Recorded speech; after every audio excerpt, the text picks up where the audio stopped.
So these are actually just for straight podcasting. Because whenever I got the first ever like setup I had, it was like a deal from this brand right here. I'm not doing any sales. I actually just started. I lit it up, so we're going right now. Oh, hell No yeah. brand deals for Rockville, but this was all from Rockville. Nice. It was like a studio setup of how to like start a podcast. Came with like 2 mics, 2 headphones, a small small little MIDI little interface, and then just like a 2-prong one for just 2 people. Nice. And then the only thing about it is that it went out, so I just had to upgrade with that. But after that, it was just literally just getting cameras. I tell people all the time, like, if you have, same way with making music, if you have a laptop and just get a laptop, a microphone, and the software, and you were set, really. Yeah, facts. You know? So what kind of mic do you have now? I didn't get any mic with the set, so I'm still looking for mics. Okay. I want something that'll record my acoustic for me because I can't plug that into my MIDI. Okay. But I have the audio interface. I've got the software. I just need a couple amps. I need to like buy a couple amps, but I'm set to record. Shit's fun as fuck to play on. The headphones sound great. Guitar's working well. I got new chords for my guitar too. It's tight. So, because I'm about to set up my space the same way, like that, like half studio, half like, especially just for recording. And I think we were talking about the other day with like how to make it like soundproof without the padding, because the padding is nice, but it's just it's ugly. Yeah. It's ugly as fuck. Yeah, You know what I mean? for sure. And but you record in the bathroom a lot, don't you?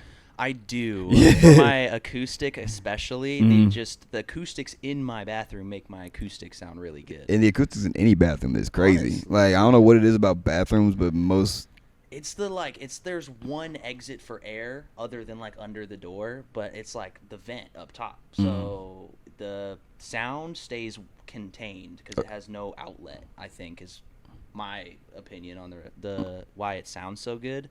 But it's like it echoes better. You can hear what you're playing in a more vibrant tone. Okay.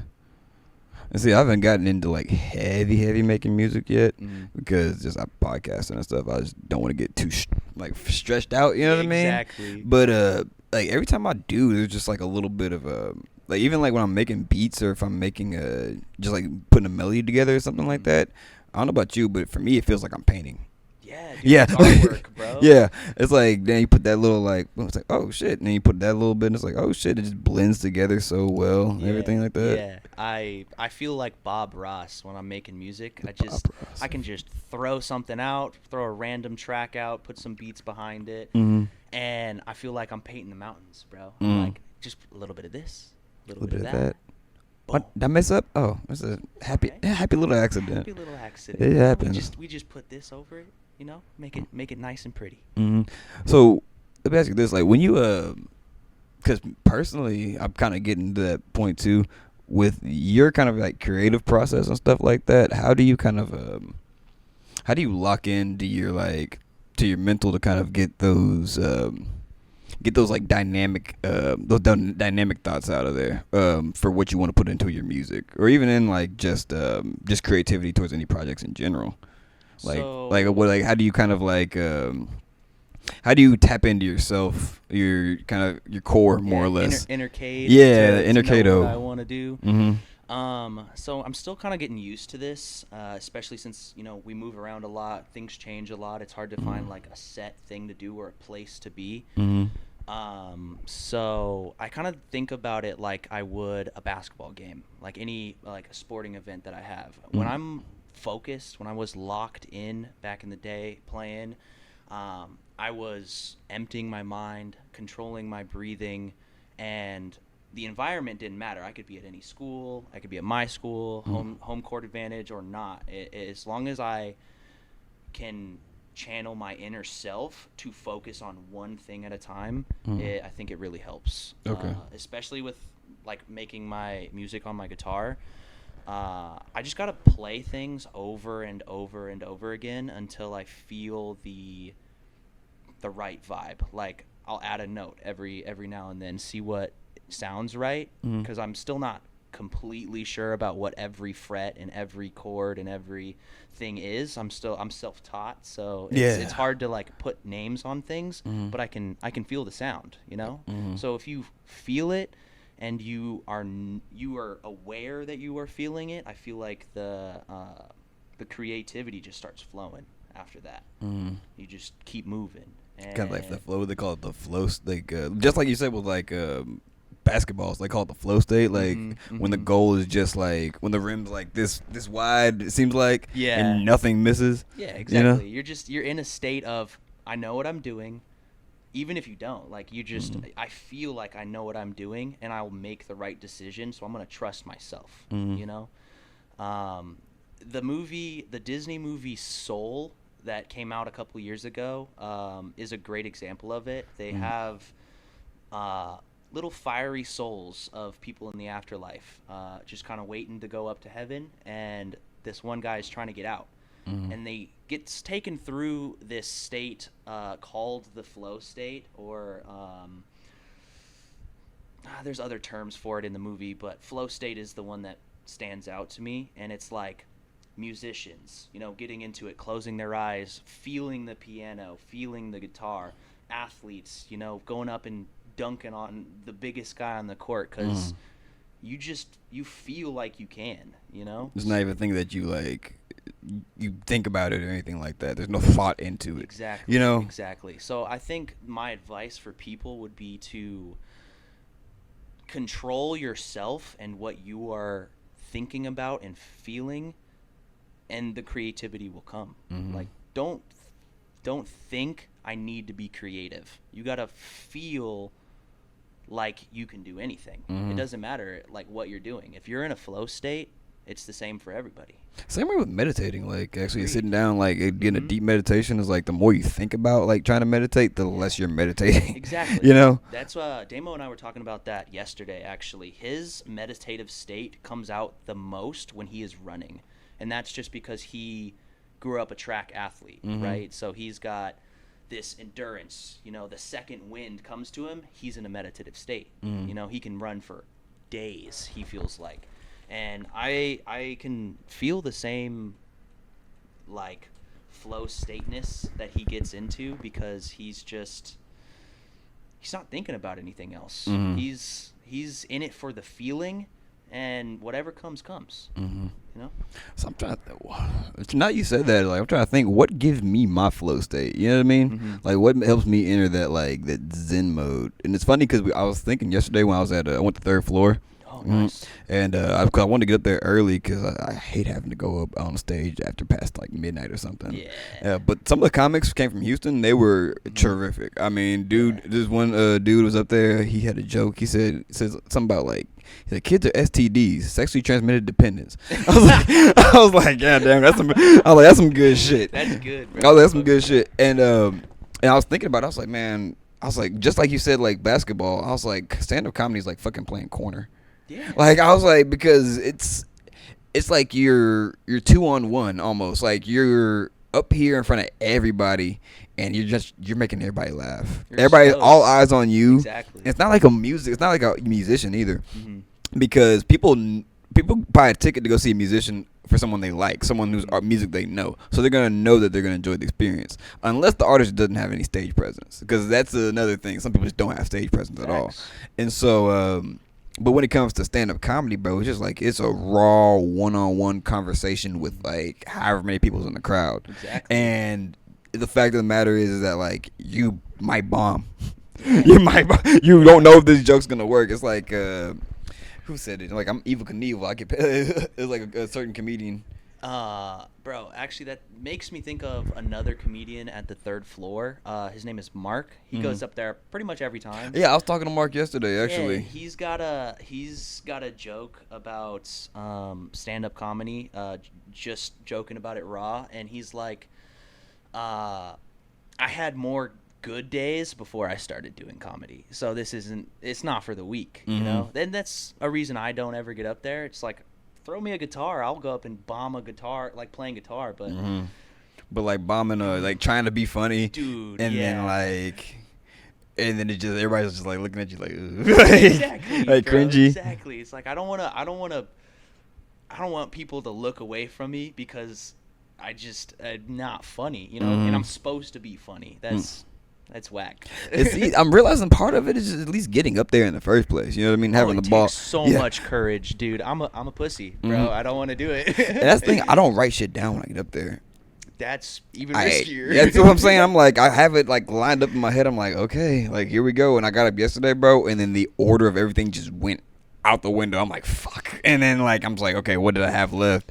And so it's just like practice makes perfect. And I just realized how much I hate practice. I mean, I have watched Kyle since the first time he got up there all the way till now. He has progressed exponentially just because he started writing things down before he went up. He went up and bombed a couple times, just did bad. He's looking for jokes that work for him. That's why open mics are great. And that's why I understand why he likes to do it, because as he gets better and people start laughing at your jokes and feeling your vibe, I bet that feels great. No, it does. Like, if you have a good night, bro, it's like, fuck, like, I did that shit, like, like, I'm the funniest motherfucker in the room. And then, like, it's like, I brought the show back, bro. Literally, and there's like a level of, some people say arrogance, because, remember, one of our homies, he talked about comedy, and he talked about how just like stand-up comics have an arrogance that I just cannot stand. And it's like, because when you are the funniest motherfucker in the room and everybody's all eyes on you and not one soul is not laughing, bro, there's a level of confidence that comes with that. You know what I mean? Yeah. But also just a level of awareness with knowing that some of these jokes might bomb other places. You know what I mean?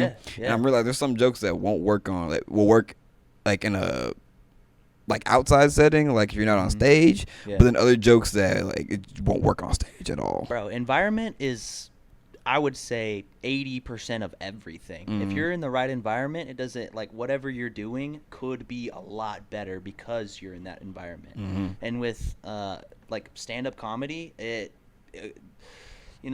is all about the crowd. The kind of people that you are performing for is how you decide how you're gonna go about certain jokes. And that's the difference between like Third Floor and say like going to the Corner or something like that on Mondays, because the Corner is usually a younger crowd, you know what I mean, or more often than not it's a younger crowd, and then the Third Floor is usually an older crowd, at least like I say older, like I'll say like 30 plus on that is common, you know what I mean. There's still like those like our age people who just need to have some kind of fun, but it's just like having to make, it's like you're trying to, same thing with music a little bit, you're encompassing like the era you're in a little bit, you know what I mean, the time era you're in.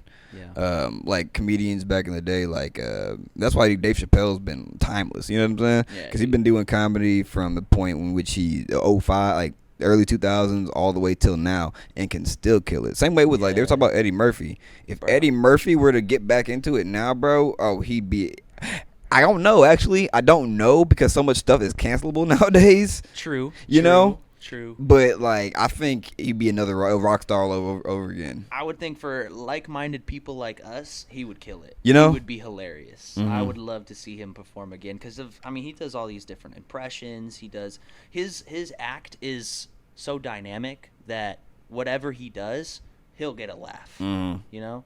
I think Dave Chappelle's the same way. He just knows how to read a crowd. He knows what he's doing. Dave Chappelle's just a genius at it too. Yeah, he's bro. like, because half the time you realize he's just not even being comedic. He's talking. He's just talking. Like, dude is just spitting nonsense. And then, but the way he sees the world is just funny to everybody else. You know what I mean? And the fact that he can just come up with this shit half the time, and half the time he's like, he's just like having a conversation with the crowd. You know what I mean? Just reading the crowd, just like, hey, well, I mean, what y'all want to talk about? You know what I mean? Yeah, no, he does great. So, do you draw any like influence from anybody from music? I mean, yes.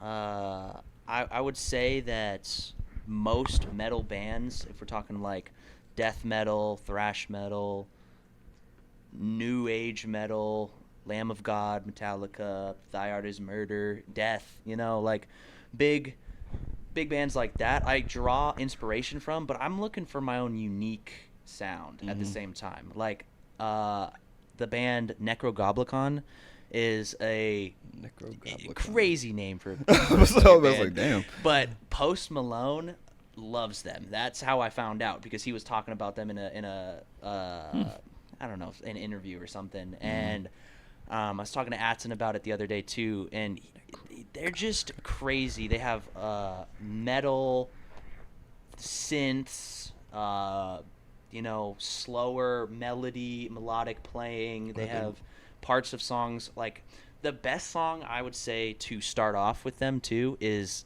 their cover of Chop Suey. System of a Down song. Yes. They cover that song and they make it their own. They make a unique thing. And I'm trying to do something like that where I'm my own sound. I actually just found an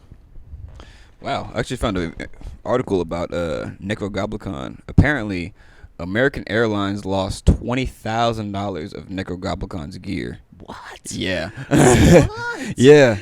Either lost or damaged. Either lost or damaged $20,000 worth of Necrogoblicon. That's why you drive places. Yeah, hold on. This is off on the Metal Injection website. I guess all things metal.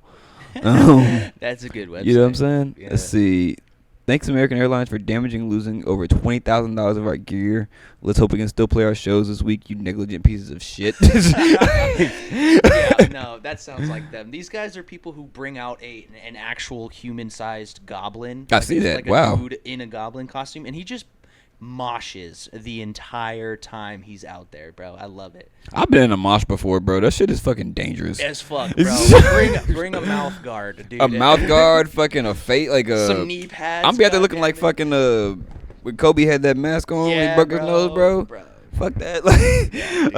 I've seen too many broken noses, broken jaws. I saw a dude get flipped in a mosh pit, bro. Like judo, grab arm, flip over shoulder. Why? Dude was off his rocker on something and just moshing, swinging his arms around. Guy bumps into him, grabs his arm, boom. Just straight, down. just like, flips him over in an instant, bro. I couldn't even react. This shit was too cool.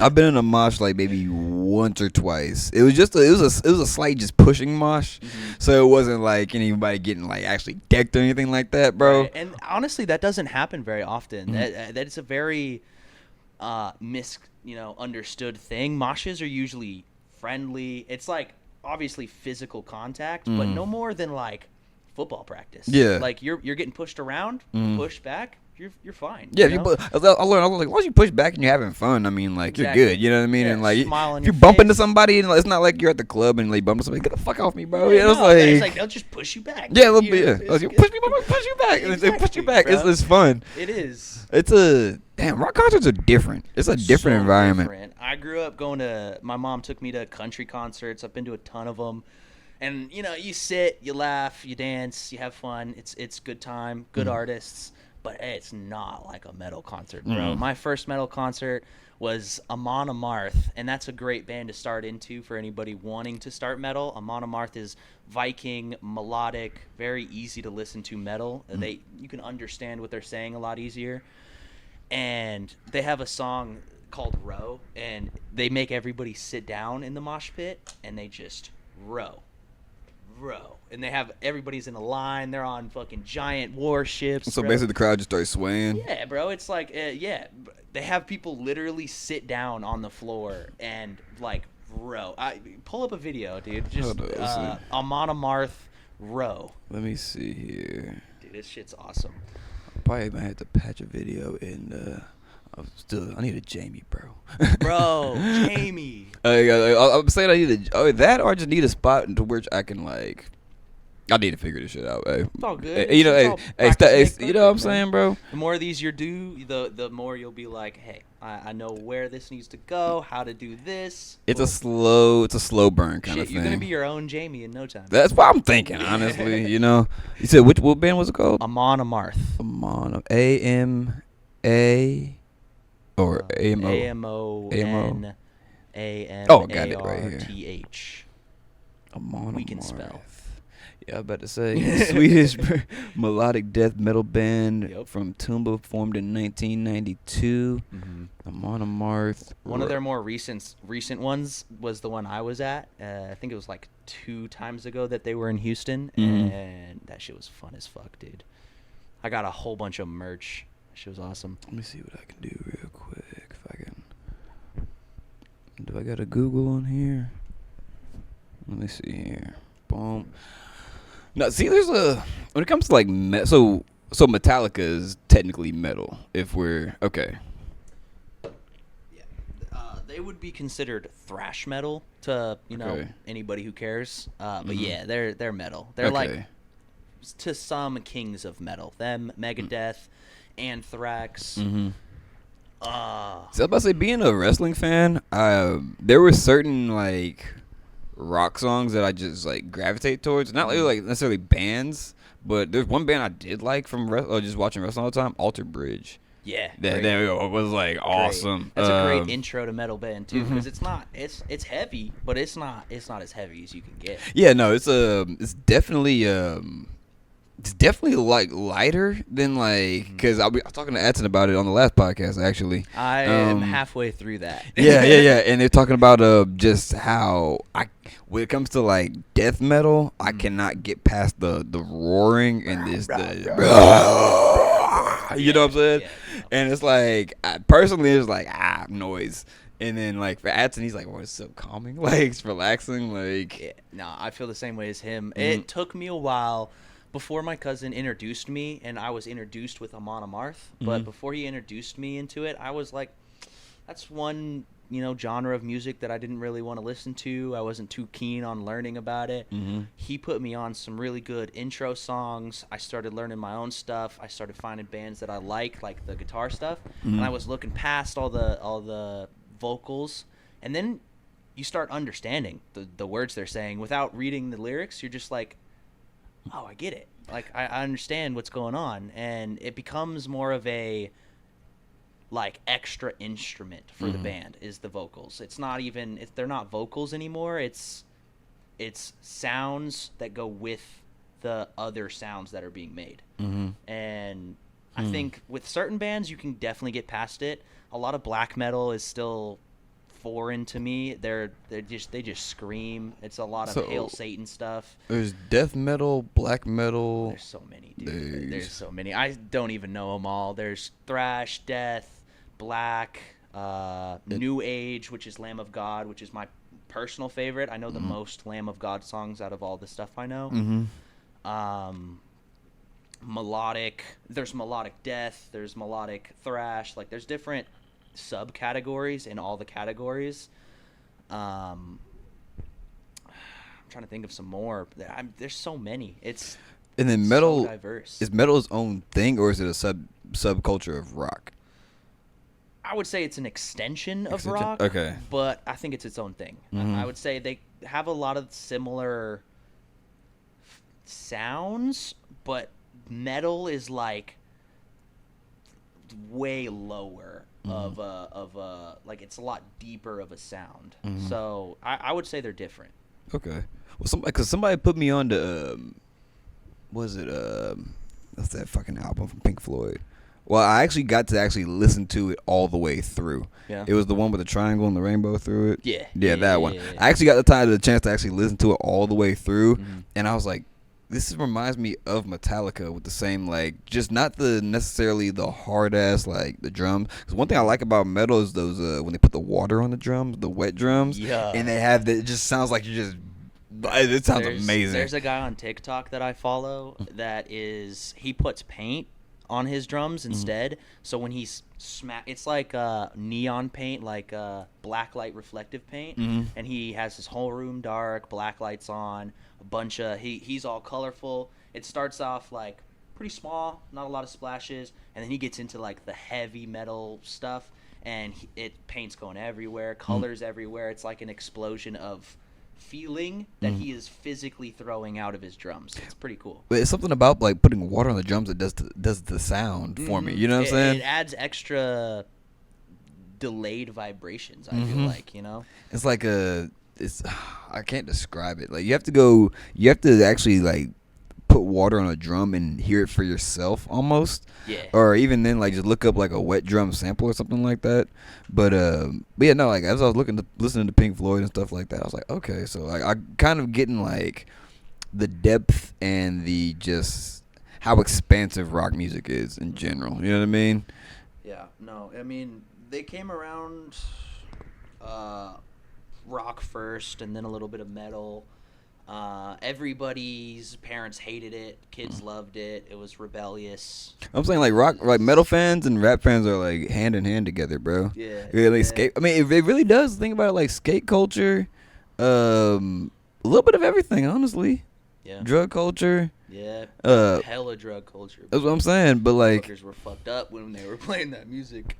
I think like on a deeper level of just being able to relate to like rock, like a rock metal fan as opposed to a rap fan. Mm-hmm. It's the I'm thinking about it, it's like what you get from the artist's intent. You know what I mean? Just like you were saying, once you actually listen to the words that the rock that metal bands are playing and stuff like that, and then you understand like where they're coming from, and then it just kind of plays into all the emotion that's going into it. You know what I mean?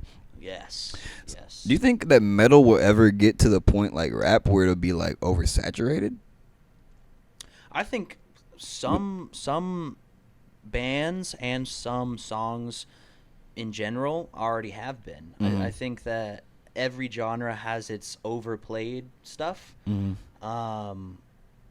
But I think that metal has a opportunity to move past that rap doesn't really have. Like there obviously music is whatever you make it, and Mhm. there's infinite possibilities to have unique music in any genre, but I'm thinking that metal has a little bit easier of a way to come up with that. Like it's more there's more notes, there's more things you can add, there's more of a they have a solid foundation, but I mean the difference between Metallica and Necrogoblicon is immense, but they're both metal, right? So it's hard to think that rap can do something like that when over the years it's gone from hip hop to rap to whatever this mumble shit is I going don't know. on right now. It's like to, you know, it's like that's what I'm saying. Like with rap music, it's oversaturated with a lot of the same sound. Mhm. Like even though I listen to them, like for instance, Gunna, Mhm. all the Gunna songs sound the exact same. Fucking the baby. The Baby, all sound the exact same. Yeah. Pooh Shiesty. Pooh Shiesty's a hard rapper. Yeah. All songs sound every last beat is the exact same. Not taking away from their goatness. No, like, no, they're, no, no, They're like, good. yeah. A lot of the songs are great. I have them on my playlist, but Mhm. I feel like there's a lot of metal that sounds the same, but there's also way more metal that sounds different. It sounds unique. You get different voices. You get different flow styles. You get different instruments. Like in general, like some don't even have guitars. They just got drums and some, extra random shit, cymbals, whatever you're looking for in music. And I feel like you don't need a certain structure to be metal, and to be rap you have to have apparently a certain structure. I think there's people who do it right. Like there's J. Cole flow, there's like Mac Miller flow, there's NBA YoungBoy flow. There's different. Speaking of flows. Mac Miller and styles, Yeah. like what you just talked about with how rap's the same again. Like rap's almost in the same way as metal when it comes to like there's different levels of it. And there's like I think was it Bow Wow was saying something the other day about like it was like an interview, but they asked him about like who do you think is do you think like the top dog in rap right now? Or do you think like where do you think rap's going? He said no, because all this shit sounds the exact same, and there's no hasn't been a superstar to like take over again. You know There what I mean? hasn't been a movement of rap. There's movements of metal every at least once a decade. It feels like rap needs a new movement. They need somebody to come out of the shadows, put some hard ass shit out that sounds different, but is also rap. I think I think especially rap needs to be a little more real. You know what I'm saying? Stop like all this fuck bitches get money. Like we like that. That's cool. I mean, it's life. That's how the world works. I mean, let's be trying to do it myself. Exactly. You know what I'm saying? Give me something like. Like you said, that J. Cole-esque or like even that Dreamville-esque of just kind of like I mean, you still rap about the same stuff. I mean, because it's rap. It's more of a story, though. You from know, them. like you can paint a picture of what's going on in your brain. You like know, J. Cole's Wet Dreams. Like, you can tell what's going on in this Bro. dude's mind throughout the whole song. Dog. And you get a story, start to finish, about him meeting this girl in his math class. Mhm. Bro, it's tight. It's And cool as fuck. if you watch the music video, it's two puppies. Go watch the music video if you haven't seen it for Wet Dreams with J. Cole. I actually looked it up, and because I always like to see like where my favorite artists are, like when it comes to streams and stuff like that. Mhm. So Kendrick has more streams monthly than J. Cole, but what Wet Dreams has over 1 billion streams on Spotify, and then No Role Models was the bro, like, because you know, and think about it like this: when's the last time you've ever been able to hear like a rapper besides like Drake, or like even in the club? Like that's how I kind of test where music is in general. Is what are they playing in the club? Right. This isn't the best scene to test the waters for music in the club, but at least like, you know, having like again, like I said, someone to take that mantle and just like take it to the next level.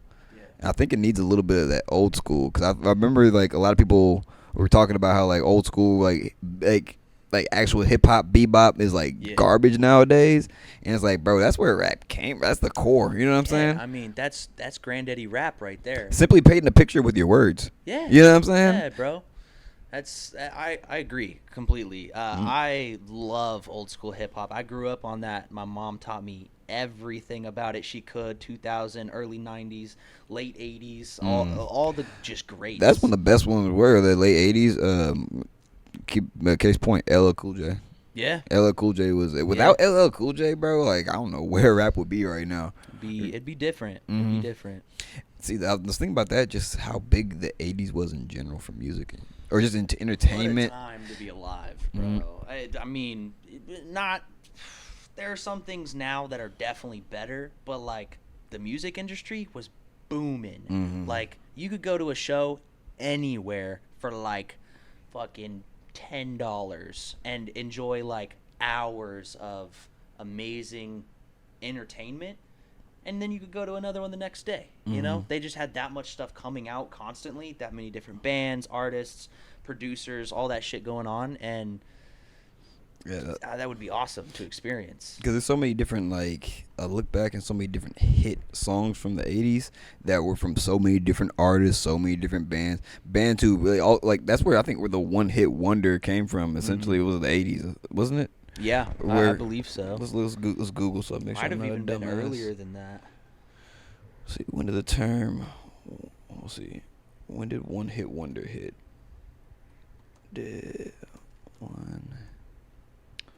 Let's see. Nowadays, it's like one artist is on the entire fucking top 10 artists. You know, he's got all of the top streams. He's got the most top 100 songs, and that's cool. Like, good for you. You're making good music, but that just means people are tired of other shit. You know, they like this because they know it. Give us new shit. Let's see. So, a one-hit wonder or viral hit is any entity that achieves mainstream popularity often for only one piece of work and becomes known among the general public solely for that momentary success.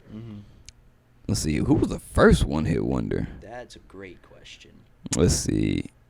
Wow, Far East Movement, or just not the first one, but just kind of like a example. Far East Movement, like a G6. Yeah, bro. Mm-hmm. Damn, I didn't even realize. Can't think of another song from them, bro. Designer, Panda. Yep. Mm-hmm. Yep. That's sure. Let Her Go by Passenger. Yes. That one. Yes. And then what's the one that everybody knows? Somebody that you used to know. Somebody that I used to know. Didn't have to cut me off. Yeah. He is really somebody we used to know. That's what I'm saying, bro. Like, just dropped off the face of the earth. For real. So who was the first one hit wonder? I wonder then. Let's see. Who was the first one hit wonder? I want to use Wikipedia for this shit, but hey, fuck it. The Knack, My Sharona. By The Knack. Yeah. My Sharona. The Born to Be Alive by Patrick Hernandez. I'm trying to think. Oh, Achy Breaky Heart's on there too. Oh, Billy Ray Cyrus, you got to put that one on there. Yeah. Mambo number 5. Yeah, I guess Lou Interesting. Bega didn't make that much music after that. Huh. Tainted Love. Let's see. There's not a bunch. That means why? Because I mean, like, whoa, Rockin' Robin. Oh. So yeah, Rockin' Robin by Bobby Day, and then the Jacksons did the cover for it, and that's the one that got big. Yeah, I And then remember that. Don't Worry, Be Happy.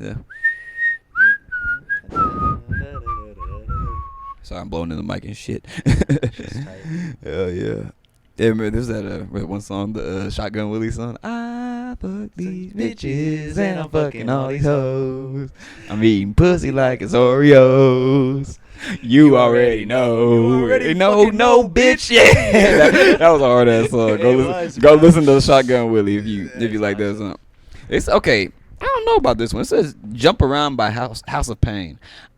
I don't think they were a one-hit wonder like No, that. they had a couple. Yeah, they were. I would say that was the biggest and the most prominent one from them, though. I mean, because it does get played everywhere. I mean, everywhere, bro. The Weather Girls. It's Raining Men. That was a big one. It ain't raining men no more, bro. I'm hiding. I'm out here flooding. Flooding the streets with my Caleb Jackson podcast. Here we go. Hell yeah, man, get it out there. Let's see. Billy Paul. Let's see. Don't Worry, Be Happy. Don't Play that worry, funky be music. happy. Wild Cherry. Play that funky music, Yeah. white boy. Yeah, that one. That shit's funny. What's another one on here? This is Funky Town. The Won't You Take Me to Funk? Yeah, that one. The Hustle, or the Hustle. The old dance. Remember that one? Yeah, these are a lot of like old school party music. You know, like I would get played at my YMCA. Yeah, and most of these one-hit wonders were before. At least what they have on here were like before the 1990s. Yeah. Let's see. And then go into the 1990s, you got more. I'm trying to think of one that's just like sticking out to me. You know what I'm saying? Oh, "Steal My Sunshine" by Lynn. That one. That's one I could. Yeah. There's nothing else coming to mind. Yeah, no, like except for that one song. Funny story with that. The first time I heard that song, it was like an old professor in college. His name was Mr.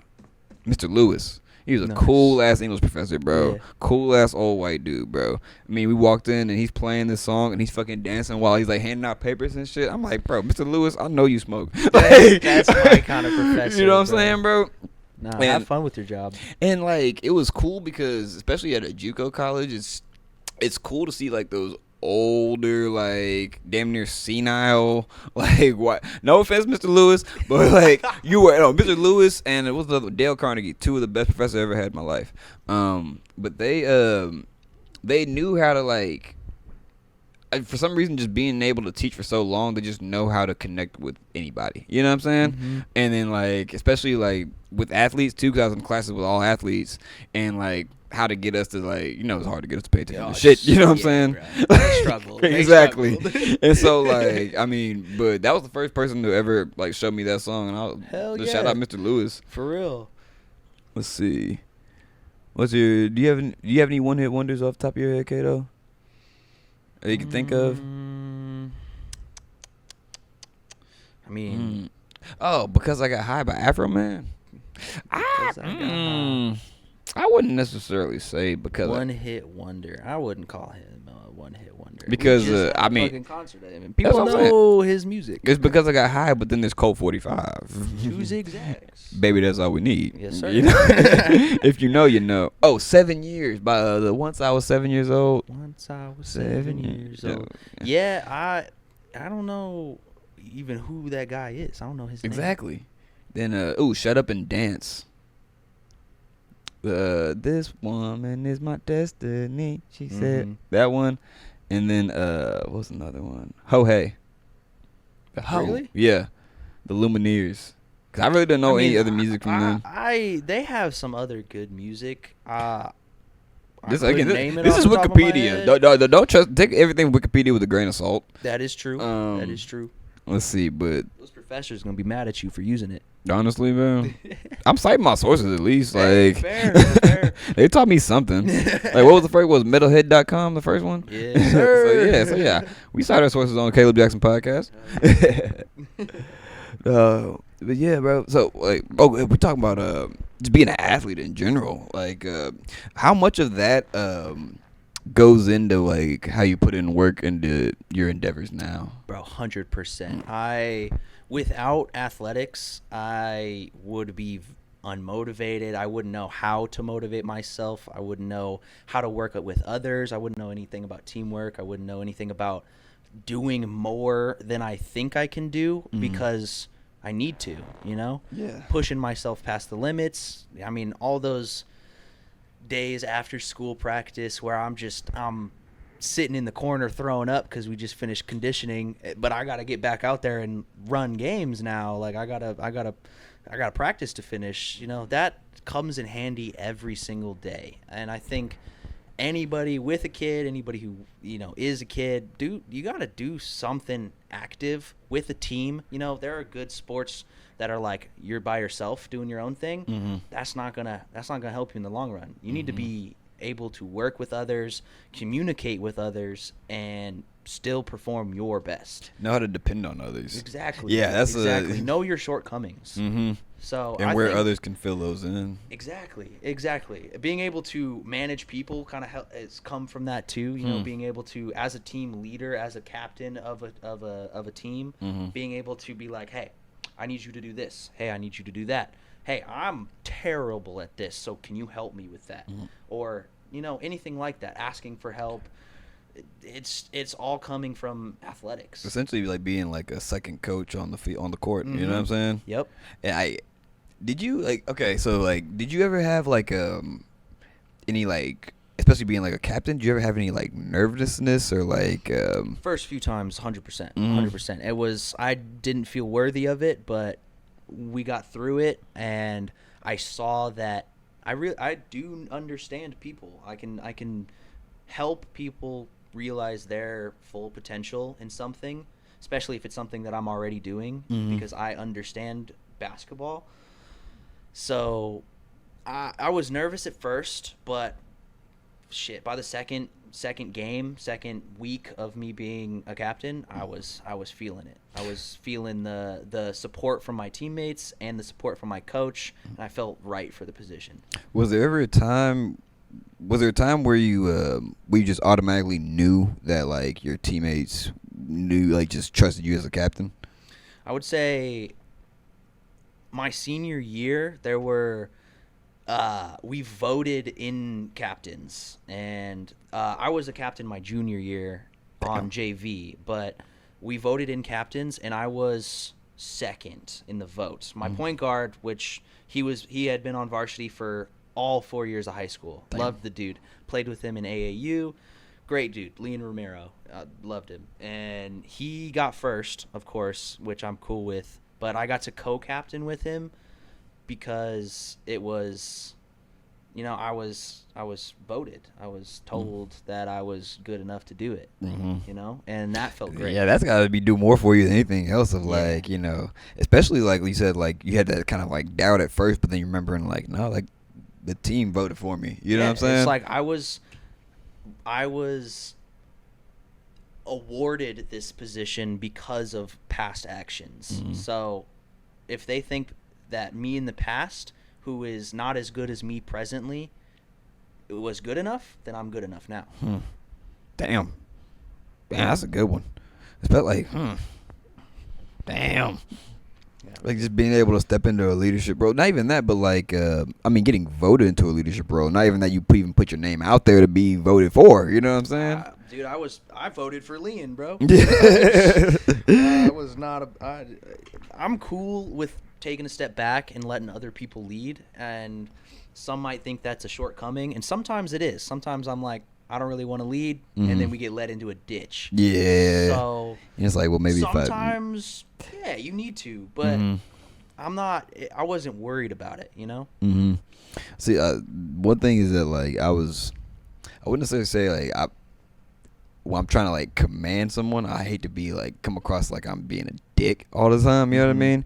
'Cause I'm thinking like, damn, I sound like a dick, don't I? You know, but it's like at the same time, it's like you kind of got to. You know what How I are mean? people gonna listen to you if you're not? Yeah, I was like, yeah, eventually, you know. You know, being nice gets you so far, but once people think that you're just nice and they start taking advantage of you, then you just sound like even more like a dick. Yeah. So just start off stern, be nice, of course, be friendly, but Be cordial, respectful. I think that's the biggest thing is Respectful. respectful. That's a Like, huge one.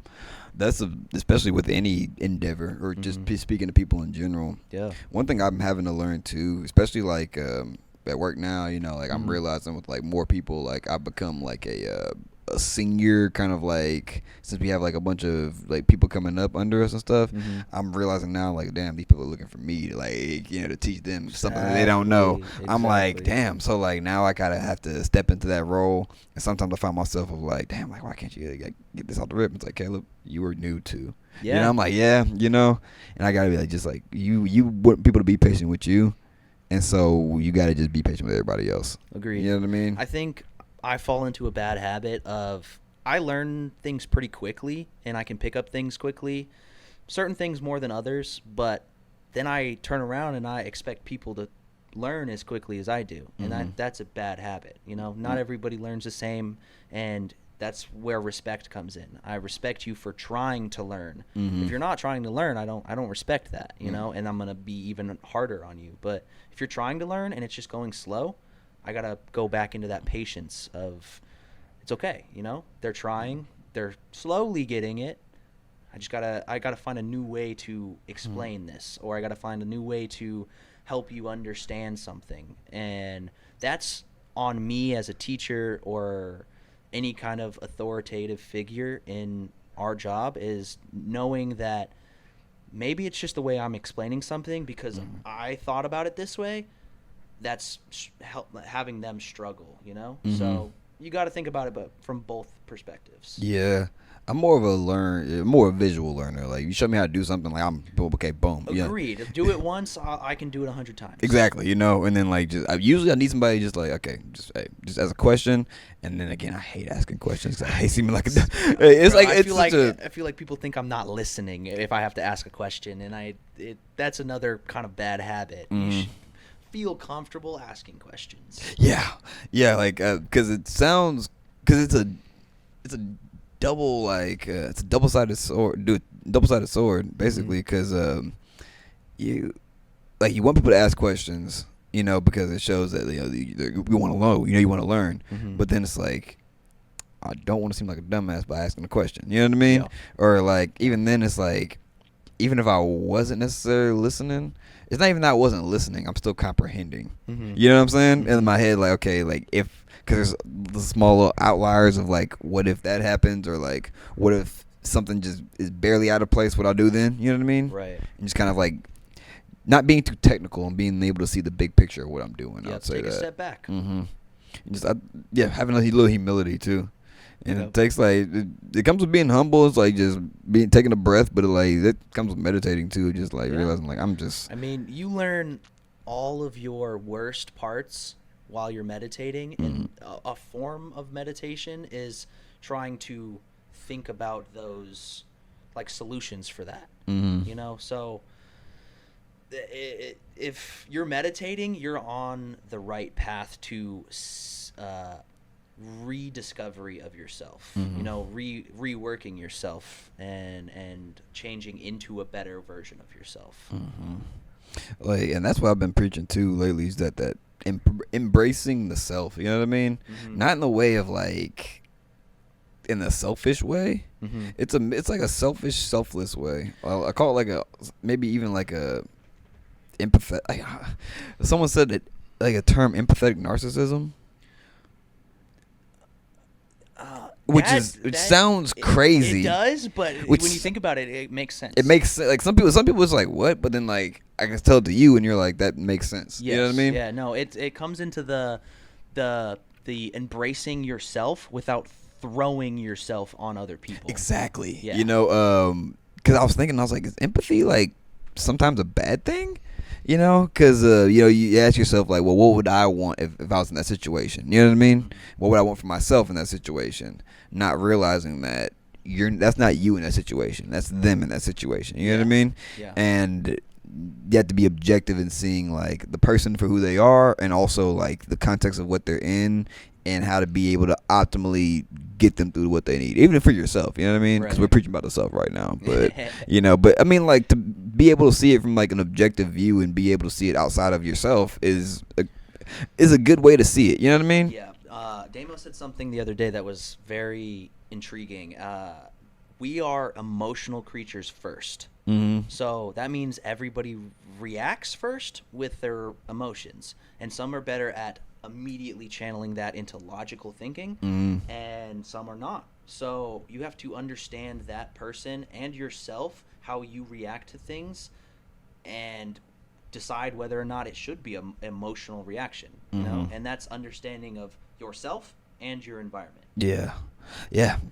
The overall awareness. You know what I mean? Just in general, awareness is so helpful. I think it's lost nowadays too, bro. Like, just dude, social. Nobody knows who they are. Nobody knows what they want, and everybody's mad at other people for knowing. Yeah. Yesterday, bro, I was walking around like just at the park, and I had not hit anything at all. I ain't smoked all day, anything, and I was thinking like the old like Pinocchio song. There are no strings on me, and I was like, huh. And I was just thinking about influence and how much stuff influences us on a regular basis. You know what I mean? Even from birth, bro. I mean, your parents, any TV show, any toys, any other family friends. I mean, everything from the start of your life to the end of your life is changing you as a person. I was about to say, because something I was going to bring up too is that like you being mixed as well, me also being mixed as well. Like the influence from that too, of having to be not even having to be, but like trying to figure out who you want to be. Exactly. You know what I mean? Exactly. You know? Yeah. A big struggle of mine back in the day was, am I black or am I white? Who am I supposed to hang out with? What am I supposed to act like? Because you can look at you and you're like, he's both. Yeah, exactly. He's literally both. It's like, shit, I've been called Mexican too. Exactly. Yeah. Whatever. I remember think, that, bro. too. I remember that. He came right up to me and started talking in Spanish, bro. He thought I was hardcore Mexican. And you're just like, no hablo. no habla español, bro. English only, man. For real, bro. Go talk to Adson. It's funny. It's funny because I remember the dude too at the other shop. It was like, and then because everybody thought he was like Filipino or something like that. No one knew what race anybody was. Yeah, no, bro. Everybody was mistaken. Yeah, no, it was like. And me, I probably had my locks. I was probably Dominican or some shit at the time.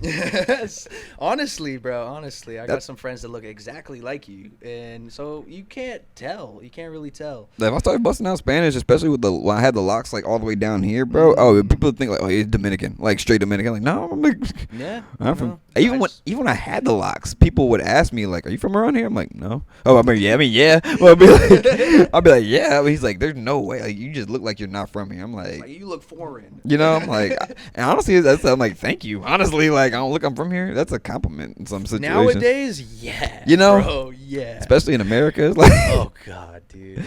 Everybody can tell you you're an American. It's like, damn, really? You can tell. What am I, fat, bro? Shit. Nah, bro. Is obesity even? Obesity is still huge. It's worse now. Really? Actually, I don't know the exact stat, but Americans are steadily increasing in weight. Really? Over the years, yeah. We had like health movements, and like people have started thinking about health a lot more. Like there's a lot more fitness influencers out there and nutritional influencers, but a lot of people don't care, bro. They're still going to eat McDonald's every day. They're not exercising. And I can see where that comes from for a lot of people when it comes to like depression, anxiety, stuff like that. I can see where it comes from, but unless you do some kind of like physical activity and you start eating healthier, you're not going to feel better. You're just going to feel worse. Even walking. Yeah, bro. Go out for a 30-minute walk. Fuck it, 10-minute walk. Oh, dude, it's it changed your whole entire mood, bro. Like being outside in general, I think helps with that too. mm-hmm. A good thing that I like to do is every morning, when I wake up, I take Ellie, my dog, out, and we stand out there for 10 minutes because it takes the sun's light 8 minutes and 20 seconds to reach your face. Mm-hmm. So if you stand out there for 8 minutes and 20 seconds, you're seeing when you walk out, that heat is finally hitting you Mm-hmm. after 8 minutes. So Did you watch the Andrew Huberman podcast? I think that's where I got it from. Yeah, I'm about to say. Yeah, I think. yeah. Yeah, I've heard this Yes, before. Yeah. Truth to it. The air, the sun, the rays from the sun feel different after that 8 minutes because it's new. It's new to you. And especially like you wake up, you look at your phone the first thing in the morning, and you realize like how much it just plays into your brain. Feels like you just did a lot of coke. Yeah, yeah. No, you're instantly like, oh, I'm up. Yeah, like, and then like your brain just running from there, and it's like, fuck, how do I stop this shit? And then now it's like, and then it's back to when it was like smoking nicotine or anything like that. It's like you take one hit of nicotine, because it's like right there close to you, and it's like, damn, now I need a dab. Now I need a dab. Yep. It's like that wasn't enough. I need more. But if you don't ever take that first hit, you never need it. Exactly. And then you just keep on running from there. You don't realize like just don't even think about it. You know what I mean? Yeah. If you just cut it off like the first time, it's just getting more control over it. You know, because there's nothing necessarily wrong with it on a once it's like every now and then. I think that's what they're talking about on the moderation. Exactly. They talked about nicotine on the Huberman podcast too as well, with how nicotine itself is a beneficial nootropic. Yeah. Yeah, it's the vaping of the other chemicals that they put into the vapes or cigarettes or even some like nicotine pouches. Like it's there's risks between everything, so take things with moderation, like do things every now and then. That's cool. Like I don't mind people drinking, I don't mind people smoking, doing whatever you want to do. I would say almost everything in the world can be done if you do it in moderation, and there are things that are bad out there. A lot of bad things. Still, it could be really good if you use it once every month, once every few years, It just depends on what it is, but the better you have a control over when you do it, the better it is for you. Like some people enjoy a glass of wine every day, you know what I mean? Exactly. Which there's nothing wrong with, as long as I don't know. I was talking about this today at work, and it was like we were talking about how everybody wants to be themselves, obviously, right? But then there's a certain standard in which we hold everybody to. You know what I mean? In which you live life optimally. I think what we were talking about was Portland. Yeah, about how like you just like kind of I've never been to Portland, so I can't speak on it, but like he said, like walking down the street, there's people who are just ODing left and right, and like there's needles and a lot of stuff you can get pricked or injured by, you know what I mean, or even death, Yep. And so and and people, I mean, there's stories of people being like ODing and then being brought back to life two times a week. You know what I'm saying? And it's like the morality of bringing somebody back for them to just do it again, and I just kept circling my mind of like, and as a medical professional, you can't not help them, because that's your oath, that's what you do. You know what I'm saying? Exactly. But it's like, where do we draw a line? Yeah, where do we truly draw a line? I don't know. I mean, there's a similar. We have a customer at CS2 that has been in rehab 3 or 4 times since we opened the store, and every time he comes back, he'll start slowly with cream chargers. He'll do 1 pack. Yes, for all your coffee needs. You know what I'm saying? Yeah. So, yes. But he is. I like him. He's a good dude. He's got a job, and he's not like a bum, but. I just seeing him go back to it. It's sad to see sometimes. Turns me away from him. Like I don't want to be associated with him because I know if it came down to it, he'd choose the charges over me, bro. I don't need that. Like it's as someone who's been like, I wouldn't say I've been there before, but have had my vices. You know what I'm saying? And it's like I understand now. I'm at a place now where And it's kind of crazy because like I think about like the arc of I guess the life arc I've been on now is like, you know, for the longest time I was on this like or felt like I was on that straight and narrow path of like going to church. I was like huge religious, more agnostic nowadays, but you know now it's like I was able to kind of actually get out from everything I was taught and actually feel how the world is, you know, and actually get to experience it, go down to the depths, and then come back up, you know, and it's like, it's character building. It really is, you know. I mean, I've experienced something similar, and everybody's is different. Some lows are lower than others. Some are, you know, not terrible, but it's still a low. You know, you still feel bad. Yeah. And if you can claw your way out of that, I have mad respect for you. You know, it's about sense of self, understanding oneself, and appreciating oneself as you are in that dark place and wanting to get better. And I think that for someone who chooses to go back to something that made them terrible, that ate them alive, that's choosing your own downfall. Yeah. Y'all, I mean, like you said, also structure and support systems. You know what I'm saying? I mean, at least like gotta have at least one good friend. Exactly. You know, exactly. like, or good parents, bro. This guy I was talking about, great parents, literally came into the shop to chew us out for selling them to him, but we have no reason not to, and so it's a little iffy on both ends. But there's people who care about you out there, and whether it's one person or 50 people, listen to them. You know? That's what I'm saying, man. It's like that's why I've been yelling like jaded for the win, bro. Like I'm just jaded for the fucking win, bro. We're all out here jaded, man. Like for real. And like I'm getting to that point where like, you know, just you ask yourself like, what am I really doing? You know, like sometimes I ask myself that, and I'm realizing, you know, like I'm here for a reason, you know, but also like, what is this teaching me right now? You know, and what do I need to do to get to myself to another place? That is a great question. Not in that sense of like, you know, I like my job. Okay, like my job is amazing. Yeah, but but I mean like just kind of I mean I'm a self-improving person. You know what I mean? Like it's the same way with, you know, you are definitely like you're not gonna stay anywhere that's like outworn your interests. You know what I'm saying? Looking to progress always in every aspect of my life, physically, emotionally, mentally, job wise. You know, every part of my life I want to progress in. And I think that we share that in our mindsets. That's funny because I was going to title this podcast "Cut from the Same Cloth." Yeah, literally. Because I was like, because we both played JUCO and we both ended up at the same spot, like working together, and then we both have that kind of. I wouldn't say that. Before I said what I was about to say, I was gonna say identity. I was gonna say issue, but I was like, well, not necessarily issue, but I kind of like. Striving to find our own identity through all the influences of the world. Yeah. You know, we kind of have that kind of same path of how we're cut from the same cloth. Black dad, white mom, or different race parents. Like, exactly.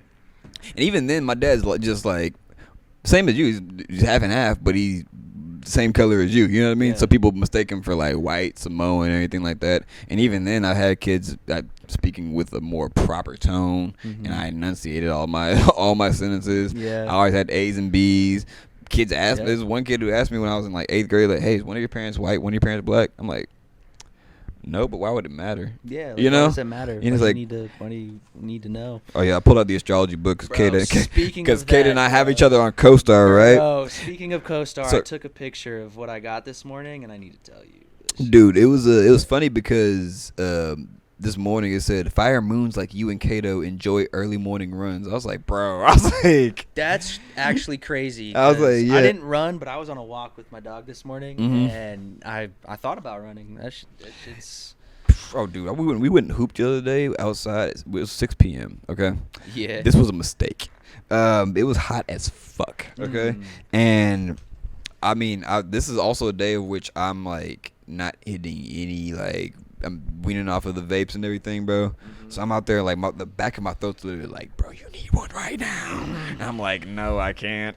This is awful. Yeah. But also from being outside and feeling the sweat drip down my body and just being in the sun, I felt so alive. You You know what I mean? You Even though feel I'm more connected to the earth and yourself. even though I'm dead tired, I'm like I can't breathe, but I'm like, bro, like I feel alive, like life. Yeah. You know what I mean? Yeah. All right. So this co-stars thing says your day at a glance. More things can hold you than just someone's arms. And Wow. I thought about that for a while, right? There's a lot of people who are searching and searching and searching for their partner, for their significant other, any kind of person in their life, friends, family that is always there for them. And that's great. Look for those people. But if you're not embracing yourself and embracing the things that you like to do, your hobbies, your day-to-day life, then you're just going to get lost in that search. And then you're not going to feel good once you find it, because you've put this on this pedestal that's just too high for you. Oh my God, dog! You were preaching. Oh shit! Exactly. You were just from this fucking text that it sent me, bro. It's crazy. Cause I mean, like, it's been a year since my ex and I broke up, and I that's when like I was like, you know what? I gotta start doing things differently. Like, I realized what I was looking for. You know what I mean? And it's not that I was looking for the wrong things either. I had to realize that too. I was like. And it's the funny thing about guys and breakups is that our realizations of breakups take a minute of like to get through everything, because it's gonna hit you like late months down the line. Of like, oh damn, that's why that's why I've acted that way, or that's why that went that way. We need as guys, we need new experiences to help show us why something went wrong, or what happened, or why that was good for me not to be in that relationship. And I think that's a huge thing in any situation is you got to take a step back to move forward. That's why I got this arrow on my arm. It's literally, you have to pull an arrow back for it to fly forward. So it's something that I try to live by. It's like, if I can take a step back and look at something with a different perspective, then I'm better off than if I were to just dive into this. I'm not going as far if I'm diving in, but if I step back, oh God, I can go the distance. That just comes again, like being patient with yourself and other people. Yeah. I think that's a bit of things. Being patient with yourself is like hard to do, because the only expectations you can have for anybody is yourself. You know what I mean? Or any true expectations. Right. Because people are gonna do them regardless. Exactly. So you have no control over other people. That's what Atson said something about that the other day too. He was talking about how you can't. It's like once you realize you can't control people, only influence. That's when life will become easier for most people. That's great. He's a wise dude. Really, like seriously, like that's why I had him on the podcast. I was like, yeah. And y'all have the same life path number too, the 5. Yeah. It's like the life path number of adventurous, ready to take on and soak up any experience the world has to offer. The biggest part was that like you won't stick around for anything that's outworn your interests. Especially when it comes to like, I guess like occupational, or even then just what you're doing. Because like Atson, his resume is 3 pages long. 3 pages You know long, what I'm saying? Dude, that shit's crazy, bro. Mine's getting there, dude. I'm about 1.5 right now. I've had like 7 or 8 different jobs in my time. Yeah. Since I was old enough to have a job, like 14, 15, I was working. I was making money. Yeah, paint company, carpenter, bartending, sports reffing, utility, maintenance man, all kinds of shit. Cashier, like. Damn. I was about to say, because we're both Sag moons from CoStar, so it's the moon reacts generously and permissively within a Sagittarius moon. So those born with moon and Sagittarius love to encourage others, finding their ideas and experiences stimulating. They take pleasure in never knowing what other people will find out next. They enjoy going places with people, providing they do not take over their lives or cramp their style. They need to check from time to time that they are doing the right things for the right reasons. That's that taking a step back. Yeah. Yeah. Oh, damn. No, that's very true. I do like to help people realize things. I like to watch their reactions when they know something, but I tell them a different way, and it makes it easier for them. I love that. So there's then you're a Libra off top, right? Yes, sir. Okay, so then Libra off top. This book I found at Half Price Books. I was just sitting there reading, and I found this other one. I think I showed Addison this one too. It was called. I have a lot of books out though on my plate right now. Real Christianity. Oh, Yeah. shit. William The Wilberforce. end Apparently, slavery in England. it's back in the like early slavery before even like I guess American slavery. I don't know. I guess slave trade was going on for a minute though. So Shit, it's still going on. that's what I'm saying. Let's see. Libra sun creates harmoniously and unimaginatively. Librans are convinced that the best things happen when people and situations are comfortable and harmonious. They endeavor to make peace between people by seeing every perspective, aiming for fair treatment for all sides. With the sun in fall here, it is important not to accept second or even third best for the sake of a quiet life. Librans must have the courage to maintain their own goals in life too. Yeah. Yeah. Yeah. Yeah. That makes actually perfect sense. Mm-hmm. I've had you a lot of shit and still talking at the same time. But yeah, no. When I saw this book, I grabbed that book at the same time. It was funny because an Amway agent came to me at that time. Really? Yeah, I didn't realize until later. Cause I had the feeling. You know what I mean? Yeah. They had already come for me at one point. Uh-huh. And the funny part is, the first time I was like working at the grocery store. And one of my higher ups back then, I was like maybe 20 at the time, and he was like 25. Mm-hmm. And so I was telling him about. I was like, "Yeah, this guy said he's a mentor, and he's like trying to get this like this business, like his network of people who are business minded." Mm-hmm. And it hit me with that same pitch, and he's like, "Let me ask you this." He's like, "Did the dude ask you about your shoes?" I was like, "Actually, I asked him about his shoes." And he was like, "Oh, bro," he thought he was like, "He's perfect. Yeah. He's fucking perfect." Because we were like, I was sitting in the gym in the sauna, and dude had some nice Asics on. I was like, "Hey, bro, when you get the I shoes?" mean, you gotta compliment a good pair of shoes. You know when what I'm see saying? that. Like, so, and then fast forward, we get to it, and it's a pyramid scheme bullshit, right? Yeah. Basically, you pay me to sell your shit. Uh-huh. Not even that, but it's like you pay me to go door to door. I pay you to sell your shit, basically. Yeah. And so, That's what Cutco was. yeah, It was just pyramid scheme. yeah, Yeah, they get it. They get college kids, that's the same way Amway was, bro. high school kids. Mm-hmm. Oof. And while I was at I was reading this book, and he's like, "Oh man, you seem like you just really you talk about spiritual," and just like I was like, I have an astrology book open next to a Christianity book, dog. So, like your perspective is, your perception is great. That and like he came to me for business for selling, like don't, and I got his when he called me. And when he called me, I was like, "Why? Like, why are you calling me?" That's why I knew. I was like, "Something's up here." Yeah. And so I'm on the phone with him, like, "Bro, I've been involved in pyramid scheme things before." He's like, "Oh, what do you define as a pyramid scheme?" I'm like, "Okay, all right, I'm get to the point. You heard of Amway?" He's like, "This is Amway." I'm like, "Yeah, bye." I'm like, "I can't do it, bro." Like, he's like, "Well, what's turning you off so much?" I'm like, "Nigga, I'm not finna pay you to sell your shit. Like, what the fuck is this?" Yeah, no, fuck that. Fuck that. You If know- I'm gonna try to sell something like that, I'm making my I own. was like, "So have you ever heard of what a kingpin is?" Okay. You know things I do. I know about enterprise, my guy. I Like, know. I'm not so young and stupid that I don't see what's going on. You know, like it's crazy because like once I'm only 24, and like I said, you're about to be what 22, Yeah. and so like we're gaining this experience. I say at such a young age, but like, bro, we're prime, dog. Like we're not even there. We're on the launch pad. You know what I'm saying? For real. Like, for real. That's what makes me excited is because every now and then I'll worry that I'm not moving fast enough, right? Oh my God.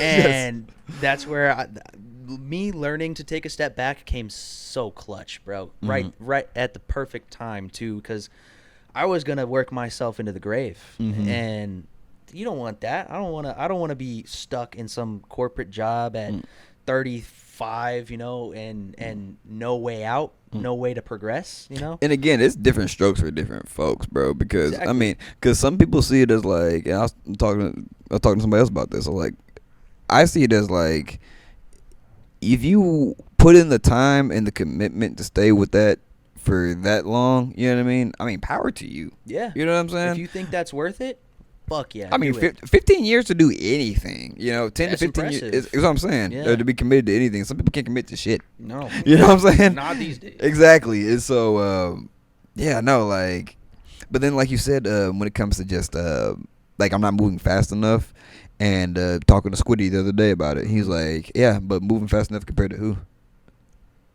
I'm like, damn. Oh, Squiddy, Bro, like, he's like, well, moving fast enough to go, like, he said you're like, or you're not there yet. I mean, like, where are you supposed to be? And I was like, fuck, I don't know. Yeah, do you have an exact destination? Like, yeah, you have an idea of where you want to be, but it's like, you think you're like, you're looking at everybody else and like, well, they're getting there. It's like, I don't need to get there. And it's like, you're right where you are for a reason. Exactly. You know Why what I'm are saying? you comparing yourself to others? Mhm. If you are religious, God made you because He wants you to be different, Mhm. not because He wants a million of the same person. Mhm. We'd get a bunch of those. You seen the SpongeBob episode where he turns normal? I He's think like so. he's like Yeah. rounded. He's polished. He's got no Yeah. holes. He's very slowly spoken, and he's very normal. We'd all be like that if God wanted us all the same. Mhm. So why not be different? Why not take your time doing something your way? Mhm. Doesn't matter when you get there. It's what you do on the way there. You're trying to be your best all the time. You're doing great, man. Mhm. You're always putting your best foot forward, no matter what. It's always a game of Yes. kickball out here. You know what I'm saying? Always a game of I am kickball. great at kickball, I was always outfield, and I'll run them shits down. bro. Yeah, shit was fun. I ain't had a good kickball game in a minute. Bro, I remember the high school days back and you come up to the plate, bro, and everybody takes a few steps You back, know what I'm saying? bro, Like and it's just that level of respect. I'm like, gonna kill it. you know what I'm saying? And then like you run up and just hit like a little tap and then take off running. Yeah, bro. Take Yeah, off. bro. Attack, bro. Exactly. You hit a little tap. Yeah, no, because you're fast enough and nobody gonna throw you out either. No, they can't get up here, bro. Athleticism for the win, baby. Yep. Yeah, no, shit. Because it's been an hour 16 already, dog. Shit don't even feel like it. That's bro. what I'm saying, bro. I think we'll cut it off right there, honestly. Yeah? Yeah, I've been kind of trying to keep them short, I ain't gonna lie. Yeah, you are good. I appreciate being on. Thank you to all the viewers. Watch Caleb Jackson podcast. I think we got through everything I need to get through, honestly. I think we kind of covered. Shit, if we need anything else, I'll be back on. Shit, honestly, like when that's the same thing we were talking about, like moving in and like getting too far ahead of myself with the move and everything. Like, I want it to be this way. I want to be that way. It's like, bro, you ain't got the key to it yet. No. You know what I'm saying? Like one step at a time. Exactly. You learn something new every time you do one of these. So all you got to do is keep doing them. Exactly. Thank you, Kaido, for coming on the podcast. Yeah, bro, thanks for having me. Anytime. Don't forget to like and subscribe. Kay, do you want to put anything out there? Any tags? Any? Shit, I don't got no tags set up yet. Okay. Sir Kaido on Instagram. If you That want. part. That's cool. Hell yeah. Yes, sir. All right. Till next time. Y'all be easy. Be good. Peace.